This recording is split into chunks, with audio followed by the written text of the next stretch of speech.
Ladies and gentlemen, welcome back to another episode of Locker Room Talk Uncut. I am Drew Garrison in the locker room with Chad Penrod. Hope you guys are all staying safe.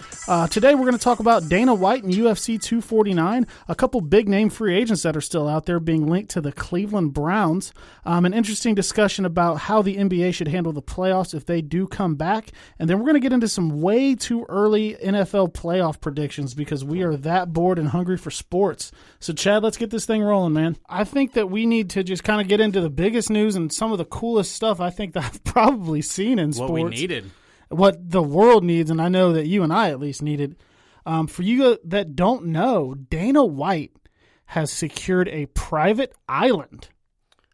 It almost sounds like there's damn two islands. I mean, what a boss.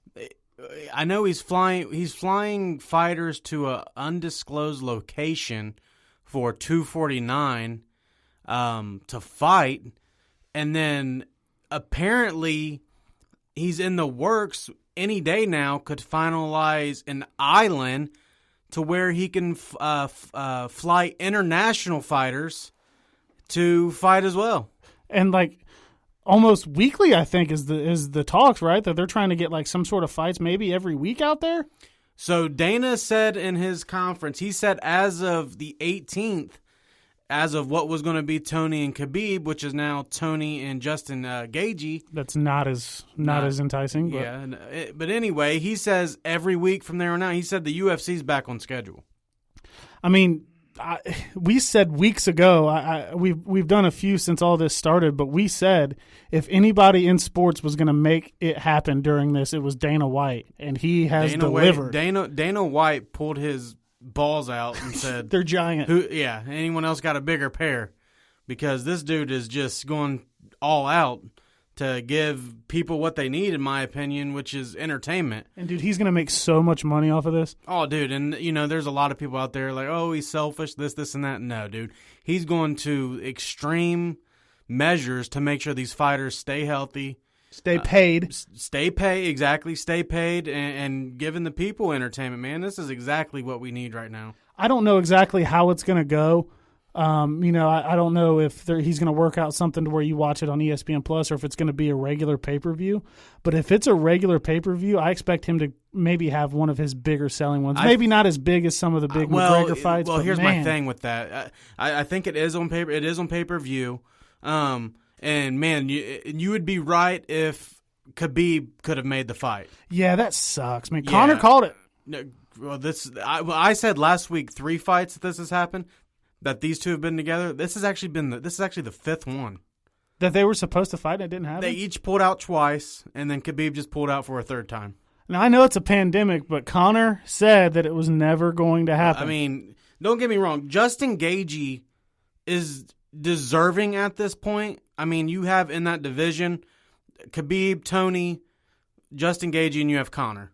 Yeah. So, obviously, Conor wasn't going to fight, even though he said if one pulled out, he would fight. But you can't put this on Conor with a pandemic going on. But Justin Gaethje, 21-2. Okay. A knockout artist. He's got heavy hands. And he's actually been on some interviews, said he's, about 90-95%. And he's, he knows this is going to be brutal because Tony doesn't stop coming. Tony is one of the more well-rounded 5-round fighters that continues to press forward. It doesn't matter what the round is, and Tony makes everyone bleed. I think Tony wins this. I just think he's more prepared. I mean, he's been preparing for Khabib. It's I heard something. Tony Ferguson elbows steel beams to sharpen his bones. What? Yes. That's fucking psychotic. That's a real thing. But, back to Dana White, dude, and what he's doing for us, dude. I mean, Greg Hardy is on this card, former Dallas Cowboy. And his fight, something with his fights always seem to get fucked up. Yeah. But he's a hell of a fighter, dude. I mean, he just needs to be able to, go at his own pace and, because he gets tired like most big guys do. Also on that card, Jeremy Stevens, Nico Price is also on there, 14-3, and a good up and coming fighter. And that's just on the pay-per-view card. I mean, the preliminary card, which is just as stacked and it's free going to be on, I think it's ESPN, Francis Ngannou, dude. This was the dude that was supposed to fight in Columbus when everybody was going to go to the fights. Oh, yeah. You want to talk about a knockout artist, dude.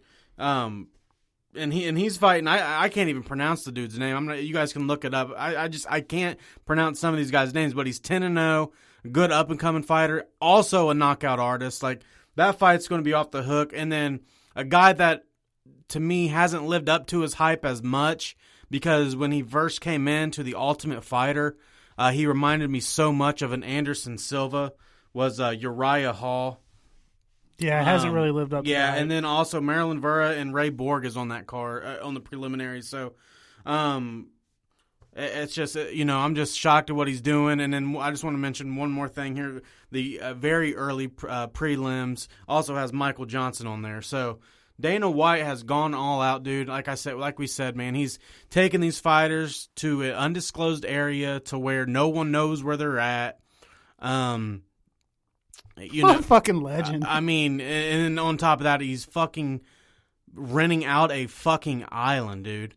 And he's having a fucking UFC fucking facility. Now, obviously not too big, probably like a training center built.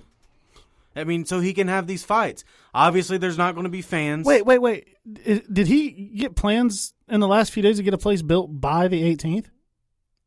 Or is there something already pre-existing? So I heard it's an island off of California, if I'm not. So there's something there already, but he's going to build one on his other island. International fighters. Wow. Now that's my taking from it. Right. Obviously, the listeners can join in on that conversation. I mean, it doesn't matter the way you look at it. Dana White is a fucking goat. Yeah, absolutely, dude. But I still can't help to be a little bit disappointed in the fact that we don't get to see Khabib and Tony Ferguson. Oh yeah, we've been talking about that since January, dude. I mean, it had potential to be fight of the year.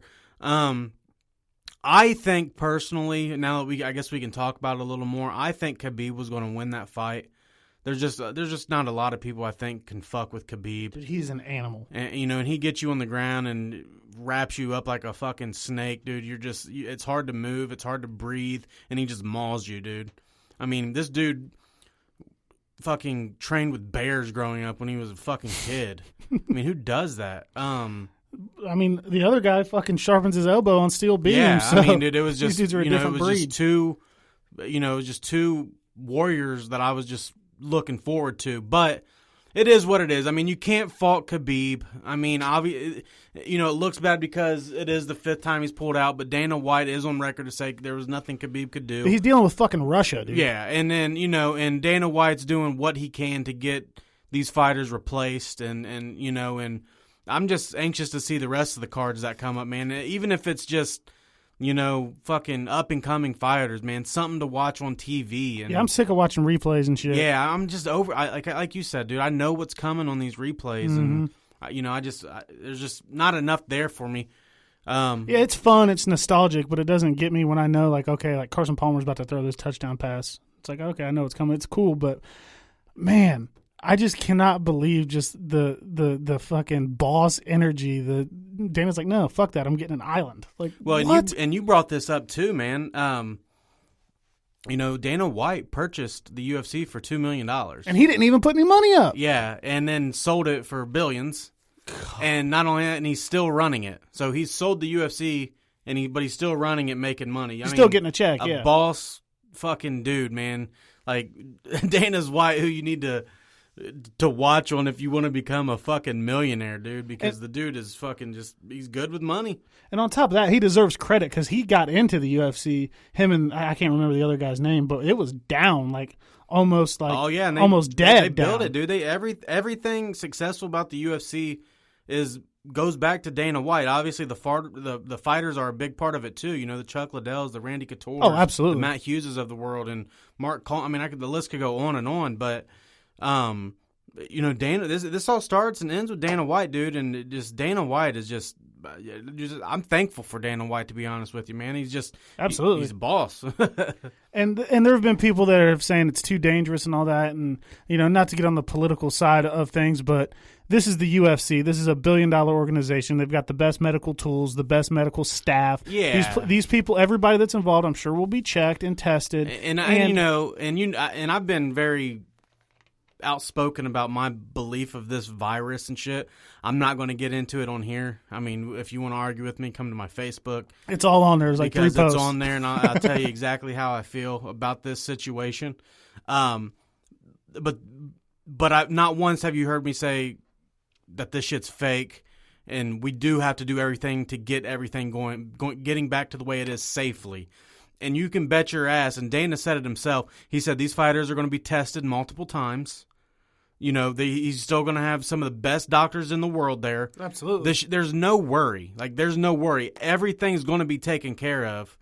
And this is going to happen. I mean, whether you want it to happen or you don't, Dana White don't give a shit. This shit is going to happen. And these guys are being paid very handsomely to willingly go to this. Right. I mean, I can understand, I guess, people thinking it's unsafe, but let's be real. None of us are ever going to come into contact with these dudes anyway. They're all going back out of country or back to states that, far away. So the world needs it. And just sit your ass die on in a car accident. Actually, there's a bigger... I'm not... You know what? I'm not Stop even it. Go there. Stop it. Sports. Yeah. Stick to the sports. Stick to sports. But yeah, man, I mean, they're all willingly doing it. It's going to bring something. And I guess there's a large portion of the world and Americans that aren't big UFC fans. But for the people that are, it's going to be a night of relief. Dude. We're going to watch. We don't have to worry about this shit. We can fight. Sit there with the family, grab a fucking beer, make some chicken wings still, and not that you'll be over there. Yeah. Maybe we don't know. We won't go there. There's a 6 foot away from you seat in your basement, right? And but just not have to worry about this shit, dude. This is, I'm thankful for it, man. And everybody's entitled to their own belief and how they want to feel, but this is how I feel about it. Is I'm just thankful, man. I'm thankful that on April 18th that we have some live sports. Yeah, and Dana White's like, you guys think this fucking Tiger King's flexing? Watch this. I got a fucking island. I love that. and this stuff, and not to get too off topic, but man, we kind of hit it on the last episode. This gives you just such a sense of how thankful you are for sports, because it's more than just watching a game, man. It really is. It is. We got shit going on, girlfriends, wives, kids, jobs, all that. But, man, when we turn on that game for 4 hours on Sunday when the NFL's in, I'm not thinking about shit else. So that'll be nice. And like I said, he's going to keep things going through this no matter how long it lasts. So that would be awesome. Very thankful for it. I share your belief. I am a little bit disappointed that Khabib's not on there because we've been talking about it and, that fight would have been building amazing. it up. Hopefully it comes down the line, but man, Dana White is pulling it out and just flexing his muscles, and we're all glad for it. So another thing that we were kind of talking about is sort of a transition that we can do for that, going back to the NBA. Yeah, because the NBA, and this probably makes you sad, but I actually seen it today on Twitter. Today, the Lakers and the Clippers would be playing today. Mm-hmm. Yeah. It was the reschedule for the game where right after Kobe passed away. So me being a Lakers fan and a fan of a team that is the number 1 seed in the West, I got to talking to you in Austin today, and I kind of wanted to talk about it here. And we hit on it a little bit, but I kind of want to give it its own attention. I think that they're still working on a way to bring it back. I don't think it's looking good. But let's say they find a neutral site in Vegas and somewhere else, 2 cities. Right. They split the teams up, and they give them, 2 weeks of regular season games just to get back into shape, get back into basketball rhythm, get through. Yeah. But more on the playoffs. So let's say they come out with a playoff format that is something like the NCAA tournament, maybe where it's a 1 and out, or they do, a best of 3, a best of 5, something of the sort. So I want to focus on just if there is an abbreviated NBA playoff period that's not the typical best of 7 all the way through that we see, and the Lakers, the Clippers, the Bucks, whoever wins that playoff series, in your eyes, is that a tainted championship? Does it have an asterisk by it? Is it like they didn't earn it, or what? I just kind of, and you guys can give us your thoughts as we listen on our Facebook page and our Instagram and our Twitter. But I haven't really gotten this out of you yet, though. Like, what do you think? No, I don't think it's tainted at all. If anything, it's bigger. Is it bigger? Maybe. I mean, this is like once ever. This is the one time that you'll ever win a championship like this, dude. I just feel like and I'm reaching maybe because I'm a fan, but if LeBron and the Lakers can pull off this championship after losing Kobe Bryant, the most iconic Laker maybe ever, up there with Magic. Magic says it's Kobe, but whatever. And then the league gets shut down. They come back, no fans, whatever, and they win a title. I think I'm going to be like through the moon. Like, holy shit, we did it through all the odds. Yeah. Not only that, I mean, and I don't know if we've touched on it on here or not. I don't remember, but, it was my idea that says, if you're going to do it and you want to do it that way, let's go all out. Like, let's fucking put every team in like this. Just a field of 30 teams? Yeah. I mean, let's do it, and whether you make it the best of, one and out or the best of three, it don't matter. You can play games back to back, especially if you're not traveling. Whew, you know where it gets crazy? Hear me out. Kyrie and KD are healthy, let's say. Oh, wow, yeah. And the Nets, who are, I don't even know if they were in the playoffs when the season shut down, but Kyrie and KD are good all of a sudden. They jump back in. They're like, okay, cool, we'll play. They go get a ring. That would bother me. Why?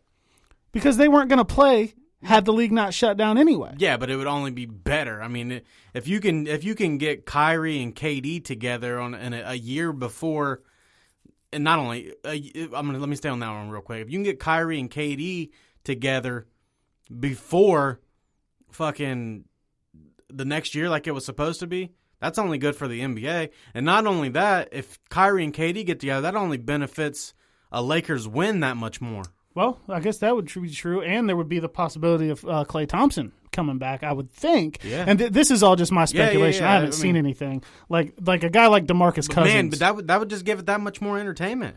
It would. I mean, dude, can you imagine the ratings on that? I'd watch every game like it's the NCAA tournament. It'd be unbelievable. Like I said, and seed them just like as it sits. All right, so say obviously the Lakers are going to be the 1 seed, and I know the Cavs in the West, yeah, right. Well, the West and East shouldn't matter because in this scenario, I don't think that should matter.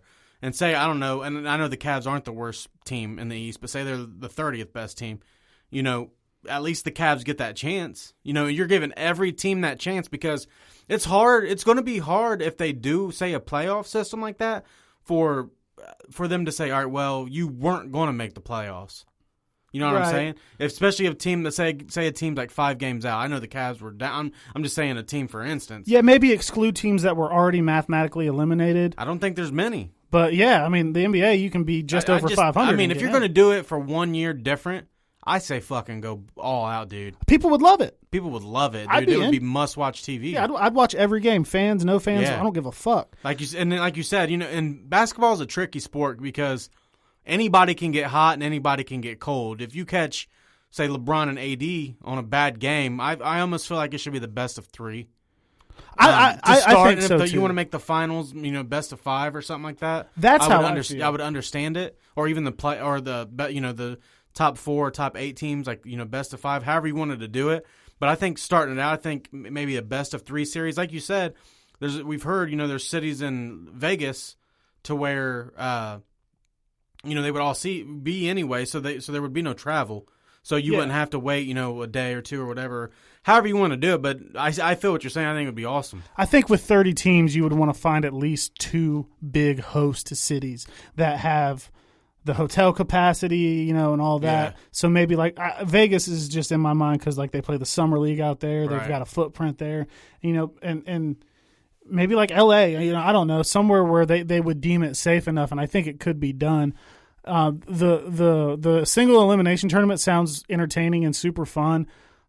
Maybe you do something to where the teams that weren't in the playoffs can play, and then the other, the guys that already had clinched their spot can have another week or something. But I just don't, like you said, leaving it to chance. It would be fun to watch, but it's also like maybe do it where the first and second round are best of 3, the finals are best of 5, and the conference finals also. And another thing that I actually seen on there, that a great question actually.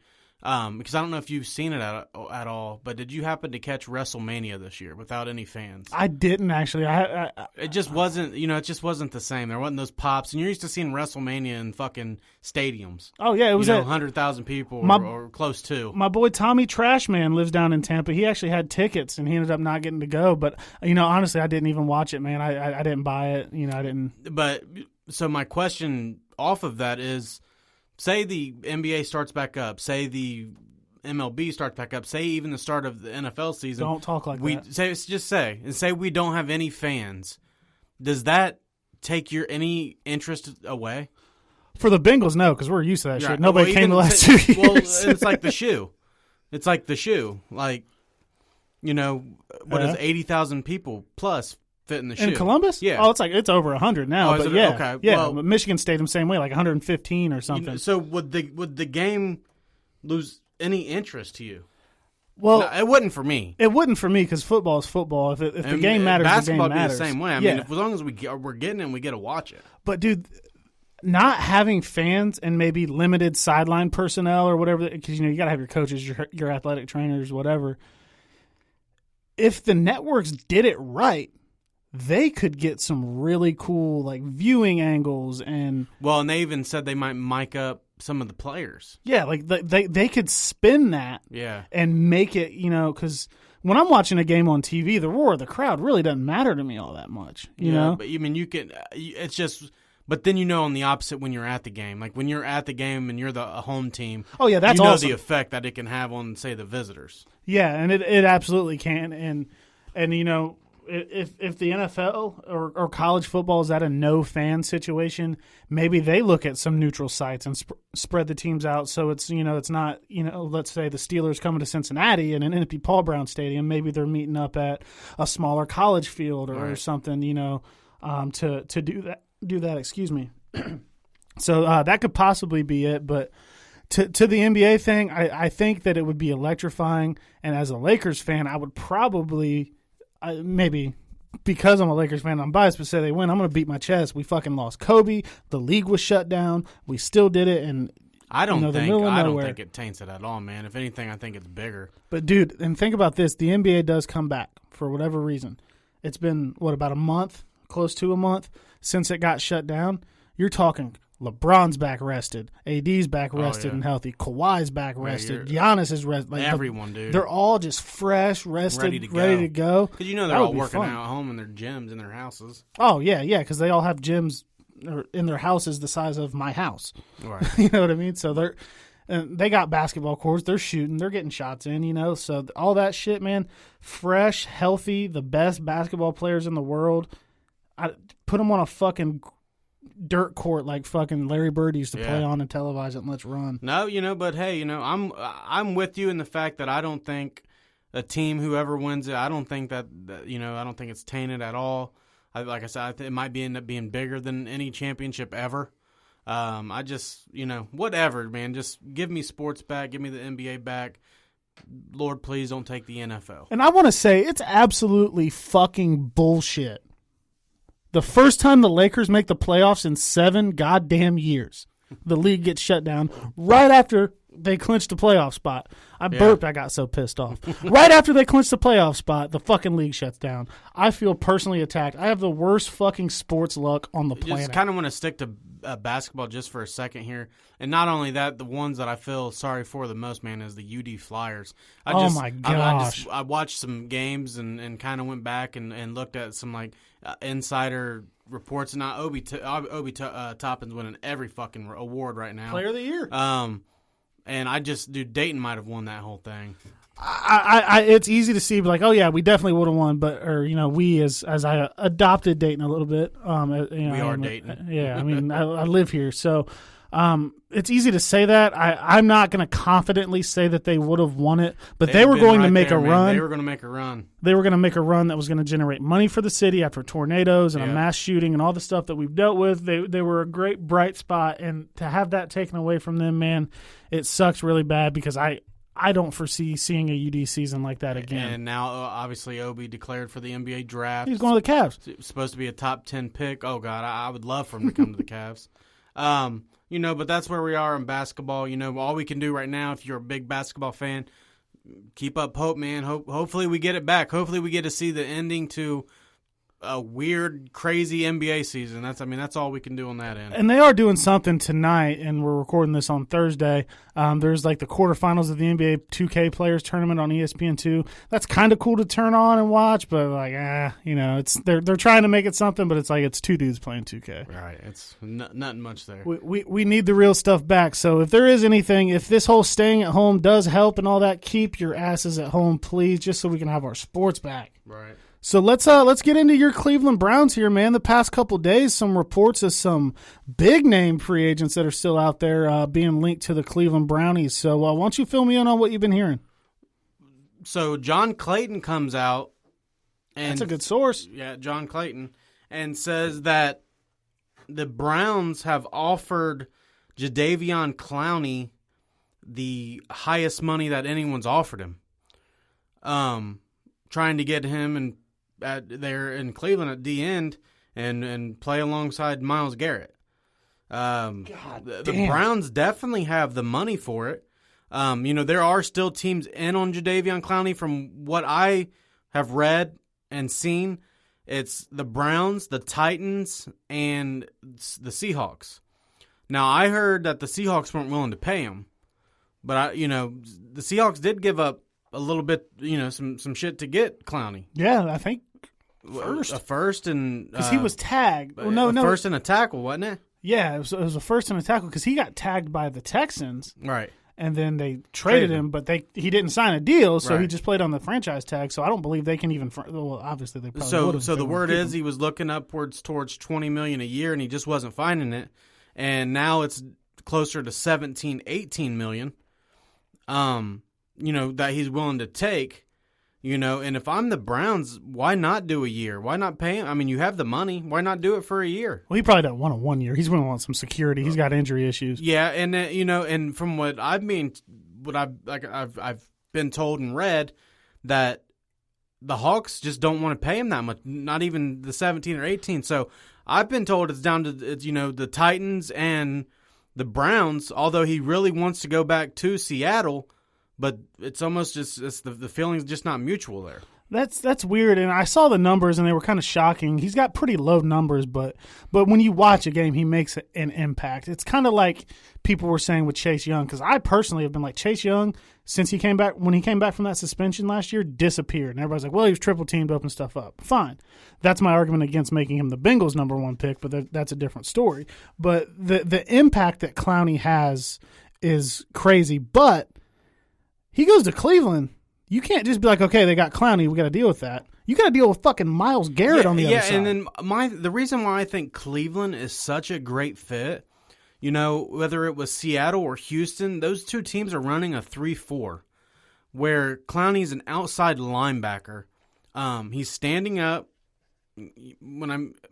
Football people should know the term standing up instead of down in a stance. Hand in the dirt. Hand in the dirt, rushing the passer. And at South Carolina, Jadeveon Clowney had his hand in the dirt. The Browns run a 4-3. They run 2 D tackles and 2 D ends. And I think, and people are like, you're crazy, it shouldn't make that. I think it makes a huge difference when a player has his hands in the dirt. He's just been doing it his whole life. He's comfortable. And to see him in Cleveland do that and actually be told, okay, get after the passer, don't drop in coverage or none of that dumb shit, I'm all for it. Yeah, I mean, absolutely, and it does make a difference because, football people know, you and I have coached and just lived football forever. Rushing the quarterback is a lot different if you start with that hand in the dirt and you can bend the top of your rush, bend the edge, as they call it. Bend your body. Yeah, there's a lot of shit you can do. Get up under his arm as he tries to, make the block. It's vastly different. And fucking Clowney, dude, New Year's Day, 2013. You remember when he fucking crushed that dude from Michigan? Vincent Smith, dude, popped his fucking helmet off, picked the ball up with one hand. It was nuts. And if look where he was at on the field right there. DN, hand in the dirt. Down on the ground. This is my thing. It's a great fit for the Browns, but they can't keep Vernon too. Man. They can. They can. They can. Money wise, they can, but that's so much money for the guy that's going to be your third DN. But at this point, though, what are you going to spend it on? Well, I mean, can they get out of Vernon's deal after next year? Yeah. Oh, I mean, they can get out of it right now. I know they could now. So, and that's another thing. You know, they could say they get Clowney for 17, 18. Well, they're already going to pay Olivier Vernon 15.5, and they could cut Olivier Vernon right now, and the 15.5 goes with him. Well, so you know, you could spend if you're the Browns front office, and you're saying, okay, we can get Clowney for $2.5-3 million more, and release Vernon. That to me is almost a no-brainer. Yeah, that's a win. Yeah, I mean, and then you got Miles on one side and you have Clowney on the other. Those guys went back-to-back. Yeah. First, right? Clowney went first, right? Yeah. Yeah. Or was he second to? He went to Houston. There might have been a quarterback. I think he was first. That was quite a while ago, but I'm pretty sure Jadeveon Clowney went first. Well, the two defensive ends that in recent years have had the most hype, you know, coming out of college has been South Carolina's Jadeveon Clowney and Texas A&M's Myles Garrett. Oh yeah, absolutely. And you know, if you put those two, just watch their college film. And I know it's like, well, hold up, you know, this is the pros. You know, but these guys are still wreaking havoc even at the next level, you know, just because of how athletic they are. Now, don't get me wrong, Myles Garrett's a lot better than Jadeveon Clowney. I would agree. Yeah, Myles Garrett is just head and shoulders above Jadeveon Clowney, in my opinion. I just checked with our stats department, which is my iPhone, and Clowney was number one in 2014. So, and I think a year or two later, Myles goes one. But yeah, I mean, I'm all for it, but there is a scenario that's better. Believe it or not. Are we talking about that guy down in Jacksonville, Yannick Ngakoue? Ngakoue is better than Clowney, too. Yes. Clowney, don't get me wrong, Clowney's very, very good. Ngakoue is not a free agent, though. He's franchise tag. He wants out of Jacksonville. So that means you got to give up assets to get him. He's been vocal, too. He's like on Twitter, like this shit's been handled ESPN terribly. I didn't even see that, but I mean, I guess they would have to give up assets, but it's like how much? Because how many people are going to be in the running? But I feel like if they open him up to offers, there's going to be a lot of calls. And that's my thing, though. I'm not giving up a first for him. No. If I can just sign Clowney. No, if you can get Clowney, no need to give up a first-round pick for Ngakoue, as good as he is. So, yeah, I mean, those and the Browns, and I just sent you the link today, the Browns are linked to Ngakoue. So it's like they're trying to find a guy opposite of Myles Garrett. Meanwhile, they're still holding on to Olivier Vernon because they got all this cap space. Or they could flip him. Yeah, what do you exactly? And that's what somebody said. Somebody brought that up to me today, and they said, "Well, wait a minute." And this was their theory. They said, "Say Washington wants a defensive end because the word is right now they're in on Chase Young. They got to be right." Word also came out that they're considering a quarterback still. Right. Well, yeah, multiple things. So say they do want a defensive end, and we know the relationship with Trent Williams isn't working. What about Trent Williams for Olivier Vernon? I mean, both teams are wanting that. I mean, there's just plenty of scenarios that there. Just painted a picture to me, though. What if Washington flexes out real quick and says, we're taking Tua at 2. Here's next year's first for Ngakoue. Oh, shit. Well, but they're still the Redskins. Yeah. Dan Snyder still owns them. But your train of thought makes a lot of sense. Trent Williams not playing for the Redskins this year. He didn't, right. He just won't show up. He won't. He don't. They lied about him having cancer. He don't even care about the money with them. No, that's just dead. Yeah. So, I mean, there's all kinds of different scenarios there. Now that I think about it, if I'm the Browns, I just say Clowney just because right now you can get him just for money. You don't have to give up any of those assets. Yeah, I mean, you maybe call Jacksonville and be like, what are you looking at for? Yeah, but I mean, if it's too high. They say a first, which he should go for a first. Absolutely. One of the premier defensive ends in the league. And young, healthy. And I'm just, I'm not going to give that up. Yeah, I wouldn't either because it's just draft capital is getting more and more important. I mean, I don't want any of them to happen. You shouldn't. Okay, Jonah Williams, you take Myles Garrett. Bobby Hart, you piece of shit, go block Clowney. Good God. That sounds fucking terrible. Yeah, I mean, so we'll see what happens. I mean, still plenty of time. They did say that the Browns have offered Clowney the most. And John Clayton did come out and say the only thing that held that back was a physical. And I think that has hurt his market because he has had injury concerns throughout his whole career. If he's that good, he should sign. I mean, the ones that are that good should sign. I just think he overvalued himself. Oh, definitely. Not that he shouldn't. I mean, everybody should overvalue themselves, but $20 million, it just wasn't happening. And I think the market just painted that picture, and he's just kind of trying to get as most as he can get right now. I mean, and why not at this point? Yeah, I mean, that's all. I mean, all cards are on the table. The Browns are in a very good position. I know you've touched on episodes, and I've touched on recent episodes. And Zach Taylor, the new Bengals coach, did a press conference yesterday, and they said, "Hey, man, things are looking pretty good on paper." In most ways, he said, "Well, being a better team on paper doesn't mean shit." I'm paraphrasing. He didn't say shit. No, and look at the Browns last year. The Browns are shaping up, man, to where they could be a force, and that can kind of transition us, I guess, into our next topic: our way too early playoff predictions, pre-draft edition. So this week, let's go ahead and let's talk about the AFC. We'll get into the NFC next week. Let's talk about who we think is going to make the playoffs with the new 7th team added in the AFC. Obviously, this is all speculation, but we know that the Bengals are going to win the AFC on the shoulders of Joe Burrow. But I guess we'll open it up for discussion for fun's sake. So you want to do just one seed down to 7? So the first seed, who in the AFC right now? If you had to pick right now, who's got the 1 seed? Who are you going with? I can't bet against the Chiefs. I'm with you. The Chiefs. They haven't gotten any worse. Well, yeah, and they just re-signed Rashawn Breeland today to another year, so that was one of the very few holes they were going to have.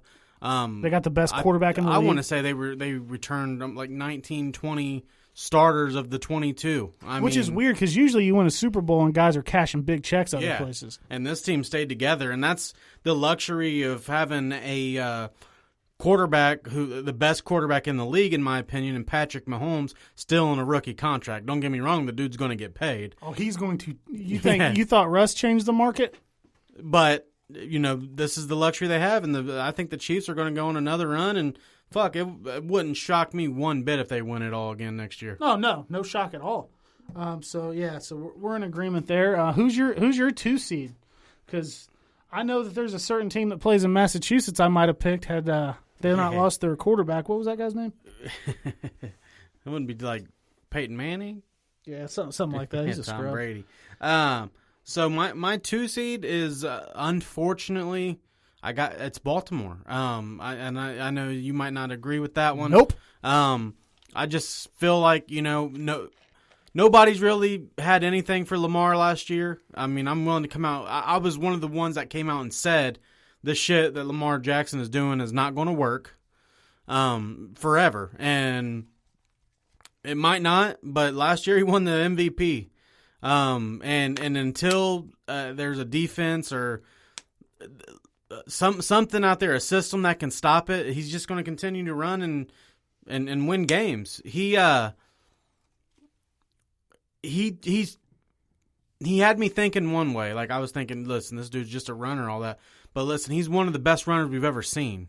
He runs better than Vic did, in my opinion. I just think he's way more. Ooh, wow. The jukes, you just see him make people miss, and you just don't see that all the time in football because you're going against super fast players, linebackers and safeties and corners, and there's a lot of times he's making them look stupid. So as the 2 seed right now, I have the Baltimore Ravens. The MVP for Lamar is cool, but he should not have been the league MVP last year. The league MVP should have been a back-to-back for Patrick Mahomes. But the MVP is a little bit more based on story, I think. I think that the Ravens will be in it. I'll have them on my list. I don't find them as the 2 seed. I do think that Lamar is going to get figured out a lot more this year.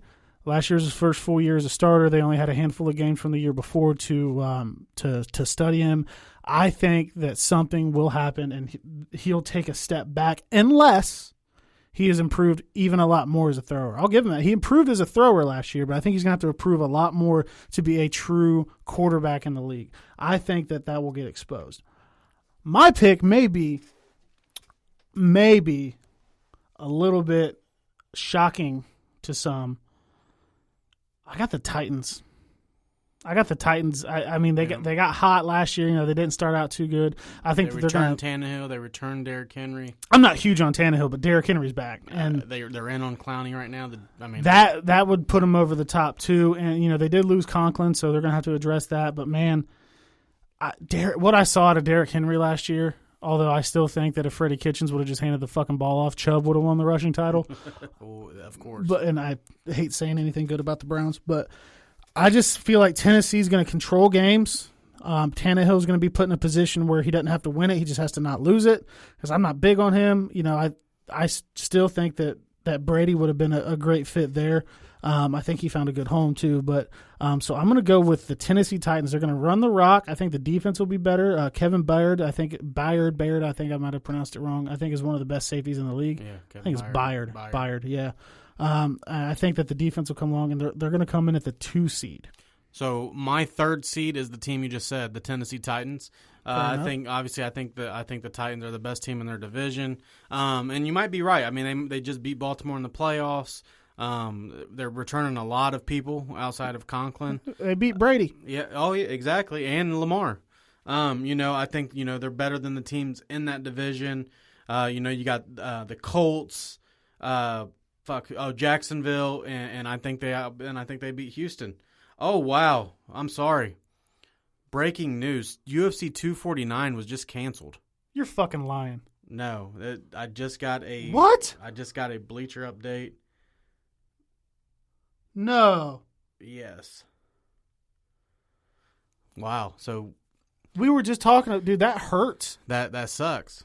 Right in the midst of this, man. Canceled the entire event. I need to know more. Who shut him down? I don't know. Yeah, I mean, we were just talking about the balls on Dana, and we know this isn't... It's not Dana. This isn't Dana White's fault. That was breaking news. We're sorry for the pause there. That's just... That's crazy. That fucking unbelievable. Sucks. Right in the middle of a discussion here in the locker room. Well, I mean, obviously we can talk about that after we get more information, but UFC 249 canceled. I don't even know where I was at on that. Sorry. Dude, I have the Titans. Yeah, the 3 seed there. You know, a lot of returning players in that division. So yeah, as of right now, I have the Titans at 3. My 3 seed, and I might be crazy, but you know, a lot of things can change with the draft and stuff here, but is in the same division. Well, it's not going to be in the same division. That was stupid. They couldn't be the 3rd seed and be in that division. So they'll be my first wildcard team. I am a fucking idiot. I swear I know football. I'm going to go with the Buffalo Bills. They were next on my list. I think they win that division, and I think Josh Allen takes a huge leap forward. I think their running game stays good. I think their defense gets even better, and I'm a big believer in Josh Allen. I was going to go with the Colts, but I just realized that I was kind of looking at teams that I think are going to be the best, but seeding is different, so I do apologize for that. The Buffalo Bills, man. I think they're for real. Brady's out of that division. I don't have a lot of belief in Stidham. I have belief in Belichick to still be good. I think Josh Allen runs away with it, and I think that they can come in somewhere 11-5, 10-6, win the division. Yeah. So that's obviously the division I have left for the 4th seed, and that's who I'm going with. I think the Buffalo Bills win that division. They went on a hell of a run last year. They only got better this year. Josh Allen's only going to get another year with some playoff experience under his belt. I added Stephon Diggs. So, yeah, Buffalo. I have the Buffalo Bills as my 4th seed in our way too early playoff seeding. So, for my 4th, I put Baltimore in there. I think Baltimore wins the AFC North. Yeah. And I think that they will get the 4th seed. Like I said, I'm not saying that they're going to be terrible. I do think Lamar takes a step back, but they're still going to have Mark Ingram. They're still going to have, Hollywood Brown's coming back. I did see that tweet from a while back where somebody tweeted that Hollywood Brown was better than Odell Beckham. I saw you retweet that with a couple laughing emojis. That was laughable. That was not correct. But I do think that Baltimore can still win the division. I think Pittsburgh will be back. I think the Browns will fight for it. As much as I hate to say it, I don't think the Bengals are going to be players for it. But I think that they'll get enough to win the AFC North, get that home playoff game, and be my 4th seed. So, again, I completely screwed this up because I was just looking at who I thought was going to be the third best team in the division. But that breaking news came in, kind of fucked me all up, man. So Baltimore will be there. And then my first wild card team that I expect will be the Colts. I think the Colts will be much improved this year with Old Man Rivers. He's going to be in a dome, have a little bit, better offensive line. Doesn't have the weapons though. Does have Marlon Mack, pretty good running back. I think he's as good, if not maybe a little better than an Austin Eckler. So that's my first wild card. I think the Colts will be much improved and have a chance to get in there and make a little bit of noise at the end of the year. So my first playoff wild card team is actually going. I'm going to sound like a homer here. I'm going with the Browns. I think that the AFC North is the best division in football. By the way, could be with Ben coming back. Like I said, I told you on the last episode the Bengals could win anywhere from 7 to 9 games, and I think they're probably the worst team in the division. We don't know it. I just don't know about Ben. You see guys like Eli Manning who came in with Ben, and another guy in Phillip Rivers who's declining. Ben, surgery on his elbow. I don't know how they bounce back. I want nothing more for him to be fucking awful. I don't think personally. I'm not big on Juju. But he didn't have Ben. He was a lot better when he played the number 2 receiver role. Yeah, absolutely. And obviously James Conner is good. The offensive line is a top 3 line. Conner has injury history. Yeah, issues, if you look at the Browns on paper, you look at them on paper and you say, damn, that team could win 10, 11, 12 games. I mean, on paper, you could say that team should be the 1 seed. Yeah, I mean, it's just, but I'm not going to get too hype on them. It wouldn't surprise me if they got the 7th seed. I just think by going off paper on talent, actually having a good offensive-minded coach in there, and Stefanski, I think helps a ton. Baker, I think has a breakout year. I think Chubb runs like crazy. I have the Browns right now as the 5th seed, maybe a game behind Baltimore. I have the Browns as my second wild card team. I wrestled with the idea of Pittsburgh, but my heart just wants Ben to come back and get retirement licks put on him all year and just be bad and call it a day. I fucking hate that guy. I've hated him for so damn long. I thought I was at the end of the tunnel, and they're saying he's great and coming back, but I hope that that doesn't happen. I hope they have as bad a year as possible, as always. I do not like the Browns. I think your fan base is getting a little bit annoying too, like you think about the Bengals, but I do think that they have everything they need to, and I'm with you. I think they could realistically get either wild card spot. I don't know if they beat out Baltimore for the division, but they very well could. I just don't know if I see it. But they're still the Browns until proven otherwise in my mind. I think that they could probably sneak in, and I think that they could line up, and on a good day, they could probably beat anybody in the league. And then for my sixth seed team here, I really want to go with the Houston Texans, but I just don't like what they've done to Deshaun Watson there, man. They've just imploded that team. Demand a fucking trade. I don't care if you're on a rookie deal or not, dude. Deshaun Watson deserves better. Yeah, you get rid of Hopkins, and you just – Bill O'Brien, I don't know how the owner didn't step in and decline that shit. Bill O'Brien shouldn't be a GM. He can't separate personal stuff because he did it to Clowney and then he did it to Hopkins. So with that, I'm going to piggyback off you here, man, and stay there in the AFC South and go with the Colts. They do have a great offensive line. I'm not a big fan of Marlon Mack. I know you are. I know you like Marlon Mack. I feel like they could get better at running back. Yes. But Phillip Rivers with T.Y. and Jack Doyle. With there and another Darius Leonard on defense, and the defense is loaded. Malik Hooker's good if he can stay on the field. Exactly. So so I'm with you. I think that the Colts should make the playoffs. I have them there at the 6th seed. So let's bring it to this one, man. Another playoff team's been added. You only get a bye if you're the 1 seed. So you fucking got one more team in there, man. Who somebody could creep in. At maybe 8 wins. 7 wins, I don't know. But who do you see at this point getting that 7th seed? Who's going to sneak in and play the Titans? Word to Chris Berman. The Raiders. The Raiders are coming, dude. They're going to be in Vegas, fucking badass stadium. John Gruden's got some things going. I know him and Derek Carr don't have the best relationship, but I think they work it out. Josh Jacobs ran really, really well. I think that their defense needs a little bit of work still, probably in the draft, but they did get his name, I think it was was it Josh Allen, the pass rusher they got in the draft last year? I can't remember. They got a rusher that everyone was kind of like, kind of iffy on, but he had a pretty strong year. I can't remember his name. It's escaping me, man. This UFC thing's got me fucked up. But I think that the Raiders have what it takes to sneak into the playoffs. I think that they're probably an early out, but something is telling me that their first year in Vegas is going to be fairly fun, and I could see them sneaking in there 8-8, 8-8, 9-7, something like that. That's just looking at the list of teams in the AFC. I think that's probably it. I don't believe in the Chargers because I don't know what Tyrod's going to do. I don't believe in... I would believe in them a lot more if they had a quarterback. Yeah.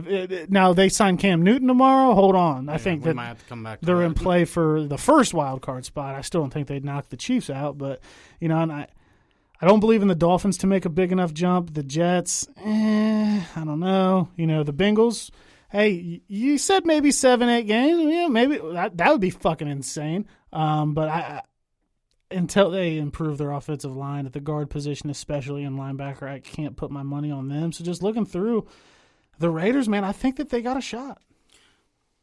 So this is probably going to shock you a little bit, honestly. This comes down between two teams to me. This comes down between the Pittsburgh Steelers. Yeah, I should have thought about it. I just fucking hate them. And the Cincinnati Bengals. Let's go! Here's my thing. The Bengals have two major holes to fill, and I've told you this. You're come back to the linebacker is they're playing nickel. Well, you still need linebackers. Well, you still need linebackers because nickel's not going to help you too much against Lamar. Exactly. You need a linebacker that can spy him. And I continue to count out Ben, but with Ben being back, with that offensive line, and who knows what they're going to do with. They just got Eric Ebron. Dude, I love Eric Ebron to the Steelers. I mean, I love it, but I hate it. I hate it because I don't like the Steelers, but I love the fit. It did just hit me too, not to cut you off, but man, they got a good young defense, and that. Yeah. I fucking hate having to compliment those fuckers for anything, but it just kind of hit me like they got Watt, they got Minka, they got Devin Bush. I'm like, the Bud Dupree back. I mean, I fuck Pittsburgh, but they're going to be right there in it too. And so the Bengals, though, I mean, there's weapons. The defense is shaping up outside of the linebacker spot. They did great in free agency. But the thing that still gets me, they're going to have Burrow, and you still have holes. Whether, Jonah, it's going to be his first start. I mean, if he gets TJ Watt, week one, or, say a Myles Garrett or somebody, big, how's he going to react? What's he going to do? Yeah. A Bobby Hart there. But I do think three teams from the AFC North make the playoffs. I told you, I think it's the best division. I don't know. I think it's the best division in football. I don't know what. Now that I say that, I'm sorry to cut you off. Now you do have the fucking Bucks, the Saints, and the fucking Panthers and. Well, that's NFC. Yeah, no, but I'm just saying. When I said the best division in football. Oh yeah, that division's gonna be pretty. That division's gonna be sweet too. But back to the AFC North, I think that's the team. That's the division in the AFC where everyone's sticking around there till the end, and it's close. With that being said, of the two teams, because of what you said, offensive line and linebacker still being a problem, I am going to lean towards the Steelers a little bit right now, until we see if the Bengals can fix that. But I'm serious, man. I think the Bengals win 7, 8, 9 games. But like I said, I just think that division's up there. I mean, we know Baltimore's going to be good. We just said the Browns could win 11 games, 12 games right now on paper. Yeah. We know Ben can be good. What's he going to do with the Steelers back? And then the Bengals have done great in free agency, and they're about to get Burrow. So it wouldn't shock me if three teams make it out there. But right now, because of the offensive line play, because of the linebackers, on this one, I'm going to lean towards the Steelers as the 7th seed. I'm saying this in the locker room where no crosses count, none of that shit. Everything's real and everything matters. With the 7th team added, if the Cincinnati Bengals make the playoffs this year, I will shave my head live on Facebook, Instagram, and I don't know if you can go live on Twitter, but we'll figure it out. Beard, dude. Like no, I was getting ready. I was going to throw that in. Keep the hair. Nobody's go baby face, dude. I've got 3 fucking chins under this thing. Yeah, I would love to see it. No, I did. The last time I did that, I lost a bet to fucking you, a Bengals Browns bet, and I was so pissed. And I knew anybody that heard that was going to be like, no, the beard, because anytime that's brought up, everybody says shave your beard. I never will. If the Cincinnati Bengals make the playoffs with the 7th team added in any fashion, last wild card or not, I will go live on every Facebook page that we have, Instagram, Twitter, all that shit. I will shave my head. Well, like I said, you got to shore up that line, get some players in there at line and get a few linebackers, and I think they're right there. And like I said, I'm not that. I think you might be higher on them this year than I am. I like what they've done, man, and I like Burrow. But I like the whole division. As you can see, I just put 3 of them in three of the teams in one division in the playoffs. I just think that the division's going to be fun. It's going to be back to old AFC North football. It's going to be fun, and man, I just cannot wait for football. Man, there's good running backs everywhere. You think about Chubb, Mixon, Ingram, who's kind of up there but still going hard, and Connor's good in his own right. Yeah, I mean he may be the 4th best, but man, AJ Green, Odell. Jarvis Landry. I mean, and Mark Andrews. And Hollywood Brown might show Ebron, Juju's there. I mean, there's just so many. Star power. There's so many good players there in the AFC North. God damn it. You got me. I let you get me excited, man. Yeah, no, I mean. It's fucking April. That's really how I feel. I think that I think everybody in the division has a shot. That would be awesome, man. So appreciate you guys tuning in with us today. That's all we got for you. Trying to keep some normalcy here, give you guys something to look forward to and listen to. And always, man, interact with us like always. We'll be back in here next weekend, maybe get into a little bit more of the detail of this UFC 249 thing. We're going to dig into that. So appreciate you guys tuning in and get with us, man. Let us know what you want to hear next time. Locker Room Talk Uncut.